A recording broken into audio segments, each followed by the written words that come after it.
Time ఉంటుంది. August 10 నుండి September 9 వరకు కూడా ఒక 1 మంత్ టైం ఇచ్చారు అభ్యంతరాలకు. మీలో మీ పేరు తప్పు వచ్చినా ఏం తప్పు వచ్చినా మీకు 1 మంత్ టైంలో మీరు అభ్యంతరాలు కూడా చెప్పుకోవచ్చు. లైట్ తీసుకోకండి అస్సలు. ప్రతి ఒక్కరు కూడా ఇందులో పాల్గొని మీ ఓటు హక్కు కాపాడుకోనేలా చేసుకోవాలి.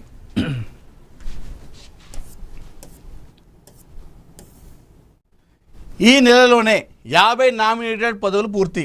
టీపీసీసీ చీఫ్ మహేష్ కుమార్ గౌడ్ రేణుకా చౌదరికి ఫోన్ కూడా చేయడం జరిగిందంట. ఈ నెలలోనే నామినేటెడ్ పోస్టులు 50 ఉన్నాయట.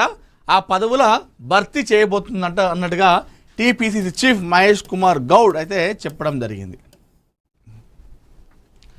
రాష్ట్రంలో కాంగ్రెస్ పార్టీ సంస్థాగత బలోపేతంపై దృష్టి సారించినట్లు టీపీసీసీ అధ్యక్షుడు మహేష్ కుమార్ గౌడ్ తెలిపారు.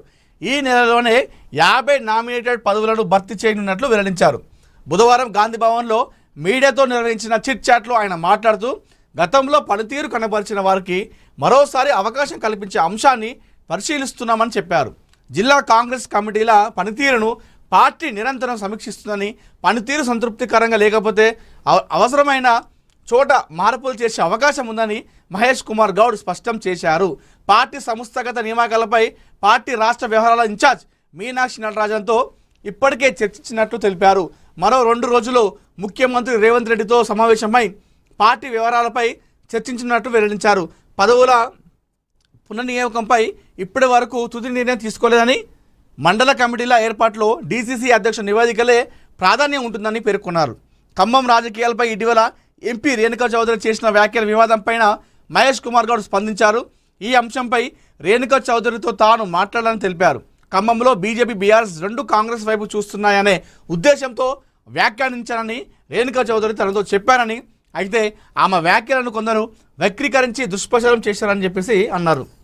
మిత్రపక్షమైన సిపిఐ నేత కూనంనేని సాంబశివరావుతో కాంగ్రెస్కి ఎలాంటి విభేదాలు లేవని మహేష్ కుమార్ గౌడ్ స్పష్టం చేశారు. స్థానికంగా కాంగ్రెస్ క్యాడర్ ప్రయోజనాలను కాపాడే క్రమంలోనే కొన్ని వ్యాఖ్యలు వచ్చి ఉండొచ్చని తెలిపారు. అలాంటి సమస్యలను స్థానిక స్థాయిలోనే పరిష్కరించుకోవాలని సూచించారు. ప్రతి చిన్న అంశాన్ని గాంధీ భవన్కు తీసుకురావాల్సిన అవసరం లేదని పార్టీ శ్రేణులకు సూచించారు. అయితే అది పెద్దలకు చిన్న అంశమే కావచ్చు, చిన్న చిన్న విషయాలు కావచ్చు, అది వారికి ఆయా జిల్లాల్లో, ఆయా మండలాల్లో, ఆయా గ్రామ స్థాయిలో అది వారికి పెద్ద సమస్య అయి ఉండొచ్చు అది. సో మొత్తానికైతే 50 నామినేటెడ్ పదవులు భర్తీ చేయబోతున్నారట. పోస్టులు ఖాళీ ఉన్నాయి. ఈ 50 పోస్టులు కూడా ఏదైతే ఈ నెలలో 50 నామినేటెడ్ పోస్టులు భర్తీ చేయబోతున్నట్టుగా మన మంత్రి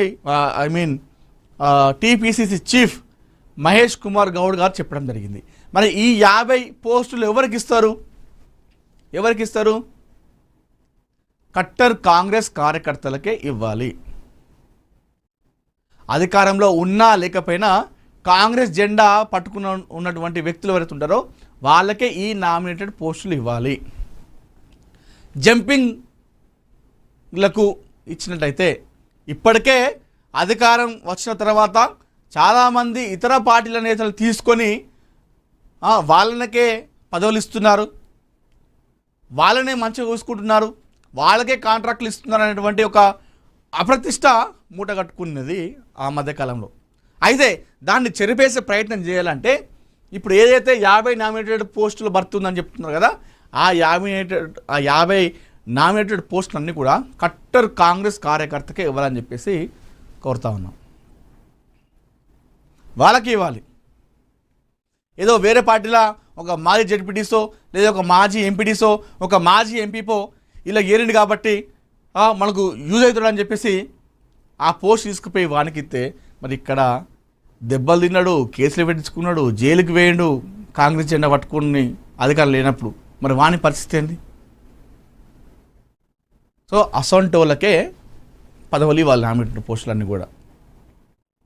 ఈ జంపింగ్లో ఇచ్చినట్టయితే అది పార్టీకే నష్టం చేకూరే అవకాశం ఉంది కాబట్టి, సో కట్టర్ కాంగ్రెస్ కార్యకర్తలు అధికారం ఉన్నా లేకపోయినా నాది కాంగ్రెస్ జెండా అని చెప్పేసి, నాది కాంగ్రెస్ పార్టీ అని చెప్పేసి ఎవరైతే జెండాలు పట్టుకున్నారో, కాంగ్రెస్ జెండాలు పట్టుకున్నారో, జెండాలు మోసారో అలాంటి వారికే ఈ నామినేటెడ్ పోస్టులు భర్తీ చేయాలని చెప్పేసి కోరుతా ఉన్నాం. షాబాద్ హత్యలకు పోలీసులే కారణం. పోక్సో అమలు కఠినతరం చేయాలి, సీఎం రేవంత్కు పవన్ కళ్యాణ్ లేఖ. నిన్న సాయంత్రం సమయంలో ఆంధ్రప్రదేశ్ డిప్యూటీ సీఎం పవన్ కళ్యాణ్ తెలంగాణ ముఖ్యమంత్రి సీఎం రేవంత్ రెడ్డికి లేఖ పంపించడం జరిగింది.